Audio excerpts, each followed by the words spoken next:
Assalomu alaykum, hurmatli talabalar. Fizika fanidan navbatdagi ma'ruza mashg'ulotimizni boshlaymiz. Ma'ruza mashg'ulotimiz mavzusi mexanik elektromagnetik tebranishlarga oid bo'lib o'tadi. Fizika 2 fanidan bahorgi semestrning 2-semestr bo'yicha 3-chi ma'ruza.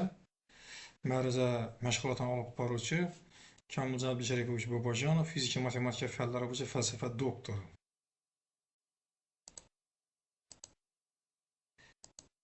Demak, ma'ruza rejasi bilan tanishib o'tamiz. To'lqin jarayonlari, ikkinchi siljish tenglamasi va yassi to'lqinning differensial tenglamasi, uchinchi to'lqinning amplitudasi, fazasi, chastotasi, to'lqin uzunligi, to'lqinning tarqalish tezligi, to'rtinchi to'lqinlarning guruhi tezligi, beshinchisi demak to'lqin energiyasi, Umov vektori haqida suhbatlashamiz. Demak, fazoda moddalar yoki maydonlarning turli ko'rinishdagi g'alayonlanishining tarqalishi to'lqin deb ataladi. To'lqin hodisasi g'alayonlanishning energiyasining ko'rinishida namoyon bo'ladi. Mexanik to'lqin bu g'alayonlanish yoki tebranishning elastik muhitdagi tarqalish jarayonidir. Bu to'lqinlarni yuzaga keltiruvchi jism to'lqin manbai deb ataladi. Muhitning tebranayotgan zarrachalarning turli tebranishga ulgurmagan ajratuvchi sirt to'lqin fronti deb ataladi. Bir xil fazada tebranayotgan nuqtalardan o'tuvchi sirt to'lqin sirti deb ataladi. Elastik to'lqin muhit zarrachalari tebranishi garmonik xarakterda bo'lsa, bunday to'lqinlar garmonik tebranishlar deb ataladi. Demak, muhitning tebranayotgan zarrachalari hali tebranishga ulgurmaganlaridan ajratuvchi sirt to'lqini fronti deb ataladi. Bu yerda ko'rayotganimizdek, to'lqinlarning fronti ikki xil turda namoyon bo'ladi. Birinchisi yassi to'lqinlar, mana yassi to'lqinlarga xos bo'lgan to'lqin fronti va ikkinchisi demak bu yerda o'sha sferik to'lqinlar deb ataladi va sferik to'lqinlarning fronti. Demak, o'sha yassi to'lqin fronti hamda sferik to'lqinning frontini biz siz bilan birgalikda hozir nasib qilsa o'sha geometrik shaklda ko'rib chiqamiz va bu yerda ko'rib turganimizdek to'lqin o'sha nurlar yo'nalishida, demak nurlar deb ataladi. To'lqin tarqalish yo'nalishiga kuzatuvchi yo'nalishni o'sha to'lqin nurlar o'zaro bir-biriga parallel va to'lqin frontlari o'zaro bir-biriga yassaligini ko'rib turibmiz. Muhitning tarqalayotgan zarrachalar hali tebranishga ulgurmaganlardan ajratuvchi sirt to'lqin front deb ataladi. Bir xil fazada tebranayotgan nuqtalardan o'tuvchi sirt to'lqin sirti deb ataladi. O'z navbatida to'lqin fronti to'lqin sirtlarining biri hisoblanadi. To'lqin sirtlarining shakli manbalarning joylashishi va muhitning xususiyatlari bilan bog'liq bo'ladi. Va bu yerda o'sha ikkinchi ko'rib turganimiz bir nuqtadan chiqib sferik tarzda, hozir bu yerda albatta ikki o'lchamda bo'lganligi uchun o'sha aylana shaklida ko'rinyapti bizga, ammo lekin bu yerda o'sha sferik yo'nalishda tarqaladi. To'lqin turlari, to'lqin fronti yoki to'lqin sirtlarining shakli manbalarining joylashishi va muhitning xususiyatiga qarab turib to'lqin quyidagi turlarga bo'linadi. Birinchisi yassi to'lqinlar. Ular faqat bir xil yo'nalishda tarqaladigan, ularning to'lqin sirtlari tarqalish yo'nalishiga perpendikulyardir. Sferik to'lqinlar bo'lsa, manbadan barcha yo'nalishlarda tarqaladilar, ya'ni bu yerda to'lqin sirtlari konsentrik sferalardan iborat bo'ladi. Bundan tashqari silindrik to'lqinlar mavjud. To'lqin tarqalish yo'nalishiga ko'rsatuvchi chiziq to'lqin nuri deb ataladi. Izotrop muhitlarda to'lqin nurlari to'lqin sirtiga normaldir. Bu yerda yassi to'lqinlar ular faqat bir xil yo'nalishda tarqaladilar. Ya'ni ularning to'lqin sirti tarqalish yo'nalishiga perpendikulyar bo'ladi. Sferik to'lqinlar bo'lsa, manbadan barcha yo'nalishlarda tarqaladilar. To'lqinlar sirti konsentrik sferalardan iborat bo'ladi. To'lqin turlari muhitda hosil bo'ladigan elastik deformatsiyaning xarakteriga qarab turib to'lqinlarni quyidagi turlarga ajratish mumkin. Ya'ni bo'ylama to'lqinlar va ko'ndalang to'lqinlar. Bo'ylama to'lqinlar bu muhitning zarrachalari to'lqin tarqalish yo'nalishiga bo'ylab tarqaladi. Bo'ylama to'lqinlarning tarqalishi elastik muhitning siqilish va sochilish deformatsiyasiga bog'liq va barcha muhitlarda, ya'ni suyuq, qattiq jism va gazlarda sodir bo'ladi. Ko'ndalang to'lqinlar muhit zarrachalarining to'lqin tarqalish yo'nalishiga perpendikulyardir.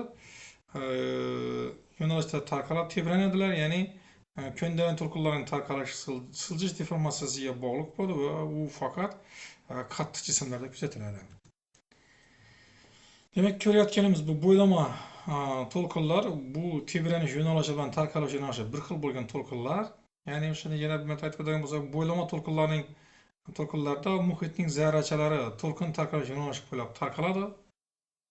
Ko'rayotganimizdek, keyingisi bo'lsa, demak, ko'ndalang to'lqinlar muhit zarrachalarining to'lqin tarqalish yo'nalishiga perpendikulyar yo'nalishda tebranadi.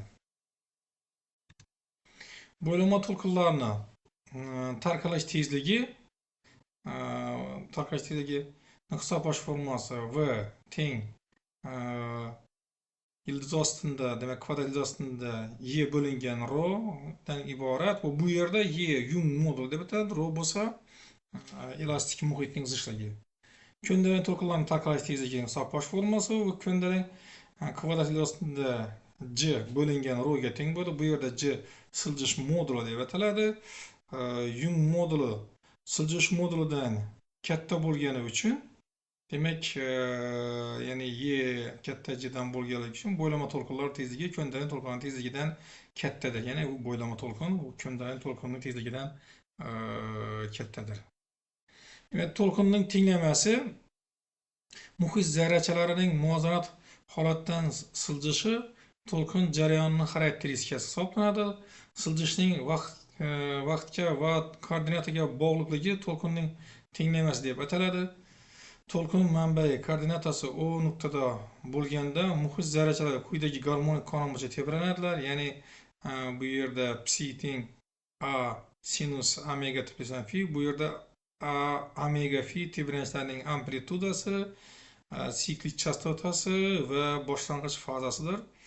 U holda OX nuqta M nuqtadagi o'sha xi kattalik tebranish xi 0 tebranishdan faza bo'yicha orqada qoladi. Ya'ni tenglamasi quyidagi shaklda yoziladi. Endi to'lqin uzunligi deb to'lqin frontini bir davrga teng vaqtda ko'chish masofasiga aytiladi. Demak, bir davrga teng bo'lgan o'sha yerda to'lqin uzunligi hosil bo'ladi. Bu yerda demak, to'lqinni uzunligini hisoblash formulasi ko'rib turganingizdek, lambda teng v ko'paytirilgan t teng v bo'lingan nu yoki bo'lmasa 2 pi v bo'lingan omega va bu yerda v teng lambda nu bo'ladi yoki biz o'sha oldingi slaydlarimizdan ma'lumki, o'sha v teng 1 bo'lingan nu ga teng bo'ladi. Bu yerda v to'lqinning chastotasi lambda bo'lsa, to'lqin uzunligi deb ataladi.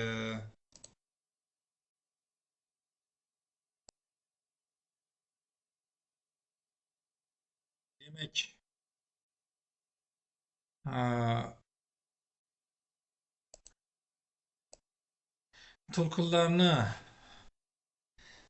to'lqindagi zarrachalarning tebranish tenglamasi, bu yerda to'lqindagi x teng 0 tekislikda yotgan barcha nuqtalar garmonik qonun bo'yicha tebranadilar. Ya'ni xi teng 0 va t oralig'ida a kosinus omega qonun bo'yicha x tekislikda yotgan barcha nuqtalar quyidagi qonun bo'yicha tebranadi. Va bu yerda xi teng x t a kosinus omega t minusdan v bo'lingan t, ya'ni bu yerdagi tebranishning to'xtashi vaqti deb ataladi va x bo'lingan v ga teng bo'ladi, tau bilan belgilanadi. Demak, yassi to'lqinning tenglamasi umumiy holda muhitdagi o'qning musbat yo'nalishi bo'ylab tarqalayotgan energiyani yutmagan yassi to'lqinning tenglamasi quyidagicha bo'ladi. Ya'ni xi teng x t kosinus omega t t minusdan v bo'lingan plyusdan fi nolga teng bo'ladi.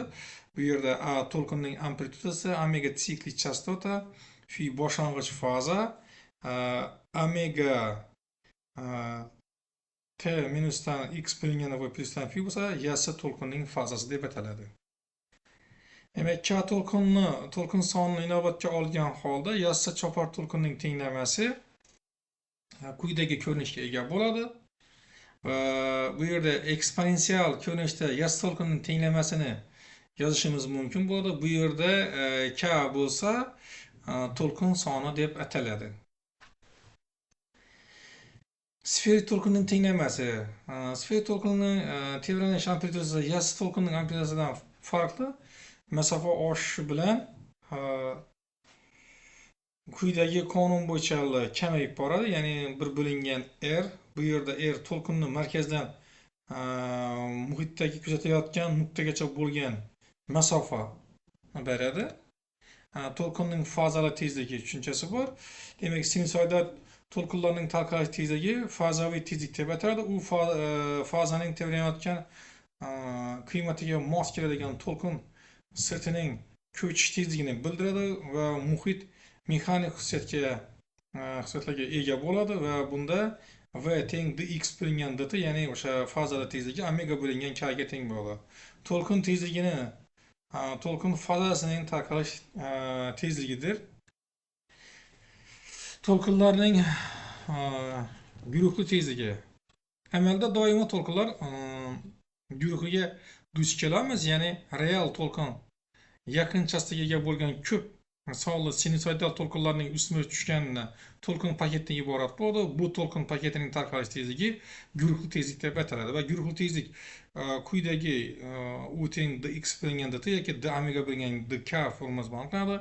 Guruhli va fazali tezliklarning bog'lanmasi, ya'ni bir bilan bog'lanishi bu yerda u teng v minus dx bo'lingan d lambdaga teng bo'ladi. Xo'p, demak, to'lqinning tenglamasi differensial ko'rinishda quyidagi tusga kiradi. Ya'ni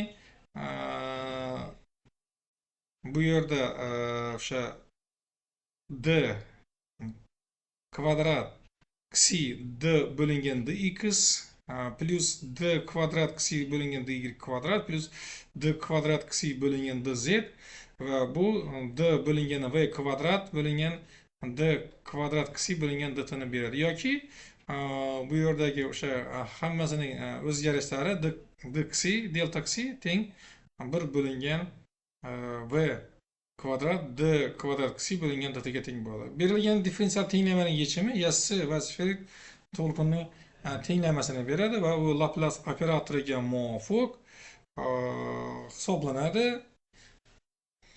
To'lqinning energiyasi oqimining zichligi birlik vaqtda qandaydir yuzadan ko'chirilgan energiya yuzi orqali ko'chirilgan energiya oqimi deb ataladi va kirilcha delta fi harfi bilan belgilanadi. Birlik vaqtda to'lqinning tarqalish yo'nalishiga perpendikulyar bo'lgan birlik sirt yuzidan ko'chiriladigan energiya oqimining zichligi deb ataladi. Energiya oqimining zichligi vektorining yo'nalishi energiya ko'chishi yo'nalishiga mos keladi. Muhitning har bir nuqtasidagi energiya zichligi bo'lsa, omikron rho a kvadrat omega kvadrat bo'lingan 2 ga teng bo'ladi. Demak, energiya oqimi zichligi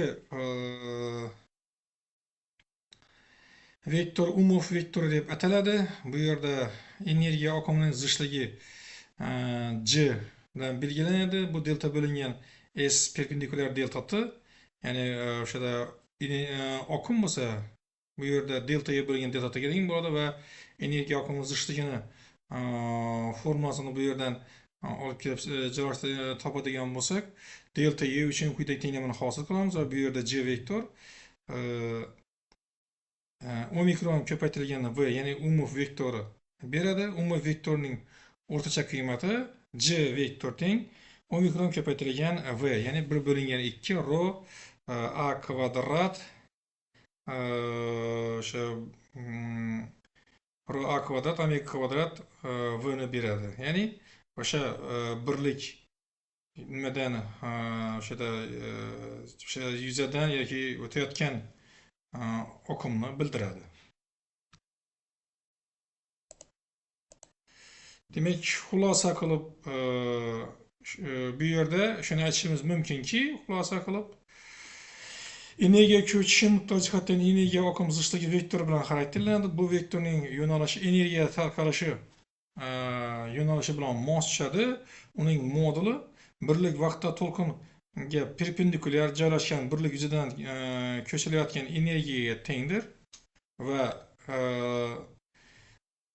endi Doppler effekti, demak bu yerda Doppler effekti haqida gaplashamiz.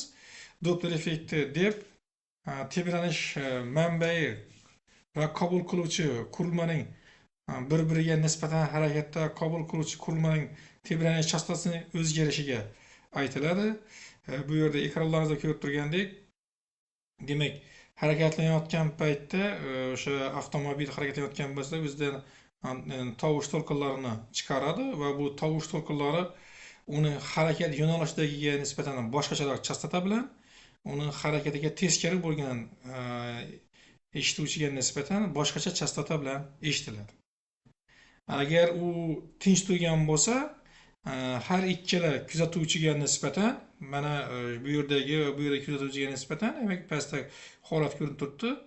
Avtomobil harakatlanmayotgan paytda ikkala kuzatuvchi yoki ikkita tinglovchi bir xil chastota bilan tovushni eshitadi. Avtomobil harakatlanayotganda bo'lsa, demak, bu yerda tovushning chastotasi o'zgaradi. Ya'ni tovush manbai va qabul qiluvchi qurilma ularning tutashtiruvchi to'g'ri chiziq bo'ylab harakat qilsin deb faraz qilamiz. U holda, demak, bu yerda o'sha formulaga muvofiq bu yerda VI va VP manbaning va qabul qiluvchining tezliklari yaqinlashganda musbat, uzoqlashganda manfiy deb qabul qilinadi shart ravishda va V0 manbaning tarqalish chastotasi, to есть nu0 manbaning tarqalish tebranish chastotasi va nu berilgan muddatdagi tovushning tarqalish tezligi. Manba va qabul qiluvchi muhitga nisbatan tinch turgan bo'lsa, u holda VI va VP teng 0 bo'ladi va to'lqin uzunligi bo'lsa, quyidagi ko'rinishda bo'ladi. Ya'ni lambda teng V ko'paytirilgan T V bo'lingan nu. To'lqin muhitda tarqalib qabul qiluvchiga yetib boradi. Unda uning tezligi, to есть quyidagi, to есть chastotasi quyidagicha o'zgaradi. Ya'ni V tezlik, ya'ni harakatlanish tezligi bo'lingan lambda yoki teng V bo'lingan VT bo'ladi va bu yerda, ya'ni bu nu 0 ga teng bo'ladi. Chastota tebranish hosil qiladi. Xo'p, demak, ikkinchi qabul qilgich manba ga yaqinlashmoqda. Manba tinch holatda turibdi. U holda VI, ya'ni o'sha qabul qiluvchining tezligi VP bo'lsa, demak, bu manba o'sha qabul qiluvchining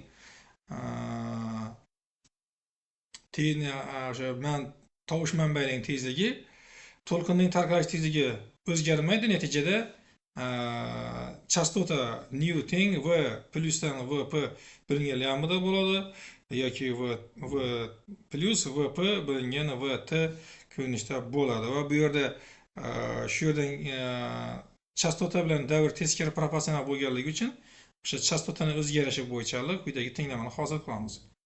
Qabul qilgich qabul qilayotgan chastota, demak, bu yerda oshadi.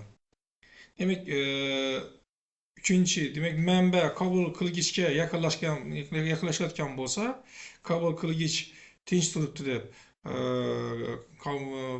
shart qo'yamiz va bu yerda VP teng 0, VI nimadan katta.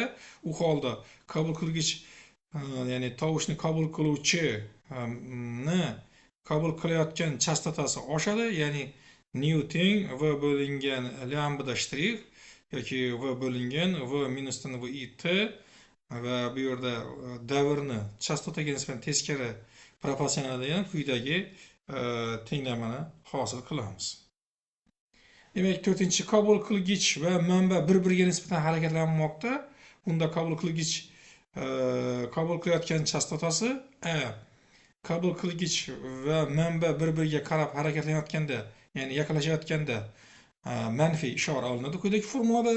Agar bu holatda bo'lsa, qabul qilgich va manba bir-biridan nisbatan uzoqlashayotgan paytda plus ishora olinadi. Demak, bundan biz quyidagi xulosaga kelamiz. Agarda o'sha to'lqinning chastotasi uni harakatga keltiruvchi manbaning harakat tezligiga bog'liq bo'lgan bo'lsa, u holda demak tovush chastotasi o'zgargani kabi yorug'lik to'lqinlarida ham chastota o'zgarishini kuzatishimiz mumkin bo'ladi. Bundan biz astronomiyada demak o'sha galaktikalarni yoki o'sha yulduzlar sistemasi yoki yorug'lik manbalarini bizdan uzoqlashayotgan yoki yaqinlashayotganini uning yoki tinch turganini uning chastotasi, ya'ni to'lqin uzunligi, yoki rangi o'zgarishiga qarab turib bilamiz. Demak, agar mabodo o'sha galaktika tinch turgan bo'lsa, demak bu yerda rasmda ko'rinib turibdiki, yerga nisbatan tinch turgan bo'lsa galaktika, kuzatilgan galaktika astronomiyada bu o'sha nima o'zgarmaydi spektrdagi ko'rsatayotgan chiziq, lekin agar mabodo galaktika bizdan uzoqlashayotgan bo'lsa, u holda spektr o'sha ya'ni katta to'lqinli rang sohasiga tomon siljiydi va bunda ya'ni infraqizil sohaga qizil yorug'lik sohasiga tomon siljiydi yoki aksincha o'sha galaktika bizga harakat tomon kelayotgan bo'lsa, u holda o'sha nimamiz to'lqin uzunligimiz ultra binafsha, ya'ni binafsha nurlar tomon siljaydi ekan. Demak, o'sha ma'ruzani o'tishda foydalangan adabiyotlar ro'yxati quyidagilardan iborat. 6 ta adabiyot. Bu adabiyotlarni demak o'sha nimasini quyidagi bir kod orqali topishingiz mumkin bo'ladi, ishlik kod orqali. Bu yerda ushbu jarayonni, ya'ni o'sha kuzatish uchun, to'lqin jarayonlarini kuzatish uchun berilgan pedagogik dasturiy vositalar berilgan va o'sha yordamida demak to'lqinlarni simulyatsiyasini o'zlaringiz demak kuzatishingiz mumkin bo'ladi. Shu bilan bugungi darsimizga yetgan vaqt tugadi. E'tiborlaringiz uchun rahmat. Salomat bo'linglar.